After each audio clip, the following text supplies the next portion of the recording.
Because tri nation series भी चल रहा है और उसमें जी श्रीलंका और जिम्बाब्वे आज आमने सामने होंगे। पाकिस्तान आपको पता ही है कि जिम्बाब्वे के खिलाफ अपना पहला मैच जो है वो जीत चुका है, लेकिन बड़ा अच्छा खेला था जिम्बाब्वे ने।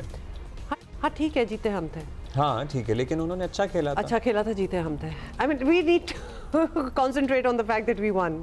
अच्छा खेला था उन्होंने वैसे। मतलब एक वक्त में हम जरा परेशान हो गए थे। आज श्रीलंका और जिम्बाब्वे में देखते हैं कि कौन जीतता है, लेकिन ऑन स्टैट्स श्रीलंकन ज़्यादा तगड़ी टीम है, लेकिन पाकिस्तान को टफ टाइम देने वाली जिम्बाब्वे श्रीलंका को सर्टनली मुश्किल में डाल सकती है। आज का नतीजा बता देगा कि पाकिस्तान को असल चैलेंज कौन सा होगा। है। चले हम आपस में, तो मैं और अब्दुल्ला भी hardly ever agree on anything, तो हम अपने अहमद शहजाद भाई हमारे साथ मौजूद हैं। अहमद भाई, आज के मैच की बात कर लेते हैं। सबसे पहले आज जिम्बाब्वे और श्रीलंका का मैच होगा। बज़ाहिर श्रीलंका बेहतर टीम नजर आ रही है। हाँ, स्ट्रॉन्ग टीम है, वो चैलेंज करने की सलाहियत रखती है। ऑल्दो जिम्बाब्वे भी। आपका फेवरेट कौन है आज मैच में?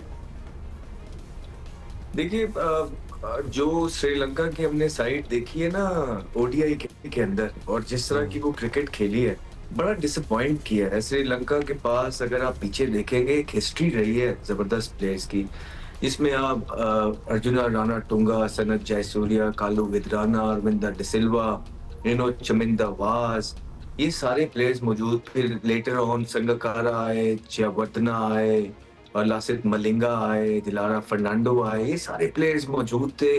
मुरलीधरन थे, मेंडिस थे, हैरात थे। तो इस तरह फिर मिस्ट्री स्पिनर्स भी आते रहे, तो वो ये फाइट करती थी टीम। अब आके आई एम रियली सॉरी, अपनी पूरी साइड के साथ वनडे में जो आया है श्रीलंका, उसने बड़ा डिसअपॉइंट किया और ही was Sri Lanka won no match. और फिर अब आके T20 की भी जो साइड है, और फिर उनके कप्तान के साथ जो भी चीजें हुई हैं, वो भी इनको भी शायद वो नहीं है। तो आई डाउट कि वो इतनी कोई जबरदस्त साइड है। और पाकिस्तान ने अभी देखें कि आराम से ही श्रीलंका की ओडीआई साइड को हराया है। वेयर एज पाकिस्तान जब जिम्बाब्वे के साथ खेला है तो ऑलमोस्ट पाकिस्तान हार गया था, आखिरी ओवर तक मैच गया है। और यू नेवर नो कि जो कैच छूटा है उस टाइम पे नवाज का, और अगर वो कैच हो जाता और एक मिसफील्ड पे जो चौका एंड में करवा दिया, ये एक दो चीजें अगर जिम्बाब्वे के फेवर में चली जाती तो शायद रिजल्ट कुछ और होता।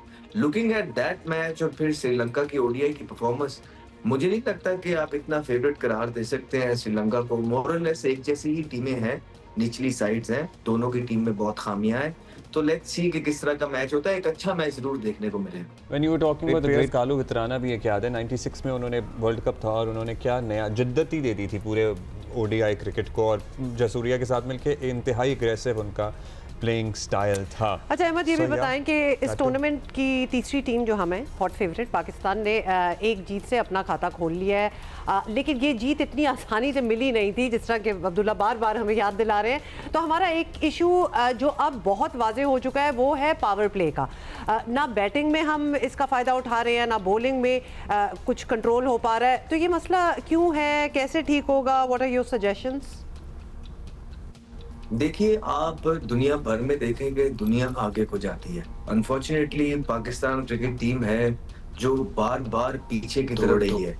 कुछ प्लेयर्स हैं जिनको 8 एक इवेंट्स मिले हैं, और ये बड़े इवेंट होते हैं और उनकी परफॉर्मेंसेस कुछ है नहीं, राइट।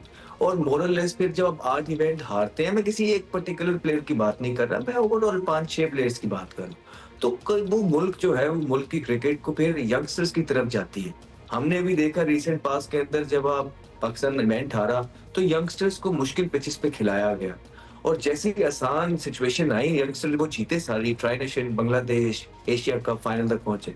तो जब आसान ऑपोजिशन आई, श्रीलंका, जिम्बाब्वे और पाकिस्तान के पिचेस आए, वहां पे आपने उनको हटा के दोबारा से वही प्लेयर्स ले आए। तो आप करना क्या चाह रहे हैं? आप यंगस्टर्स को कब डेवलप करेंगे? तो और फिर उन पे जब आप बार बार सीनियर्स को टीम के अंदर लाते हैं, फिर टीम का एटमॉस्फेयर इस तरह का होता है। फिर जब ऊपर से यंगस्टर भी 1-2 मैचेस में फेल होता है तो उन पे भी तनकीद स्टार्ट होती है, वो भी अंडर प्रेशर आ जाता है। दुनिया भर में यंगस्टर्स को प्रोटेक्ट करने के लिए, उनको इनफ टाइम देने के लिए सीनियर्स। अच्छा अहमद भाई, अब वर्ल्ड T20 से पहले ये लिटरली हमारे पास आखिरी मौका है कि हम स्क्वाड ठीक कर लें, कोई पक्का कर लें, हतमी फैसला कर लें। आपको लगता है मौजूदा स्क्वाड ठीक है, या आपकी नज़र में बाहर बैठा कोई खिलाड़ी है जिसे वर्ल्ड कप में होना चाहिए? नहीं, बिल्कुल, ये मेरी नजर में तो बिल्कुल ठीक नहीं है। हमने पहले ही बोला है कि यंगस्टर्स जब पाकिस्तान क्रिकेट बोर्ड खिला रहा था, हम सपोर्ट कर रहे थे। हमारा मानना यह है कि 8-9 इवेंट्स ऑलरेडी सीनियर्स को मिल चुके हैं, परफॉर्मेंसेस सबके सामने हैं, पूरी पाकिस्तान के सामने हैं।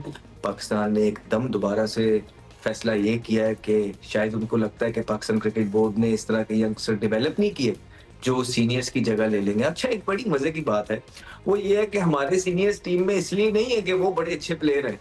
हमारे ज़्यादातर सीनियर्स इसलिए हैं, इस वजह से हैं कि वो कहते हैं जी कि इनसे बेहतर कोई रिप्लेसमेंट तैयार नहीं है।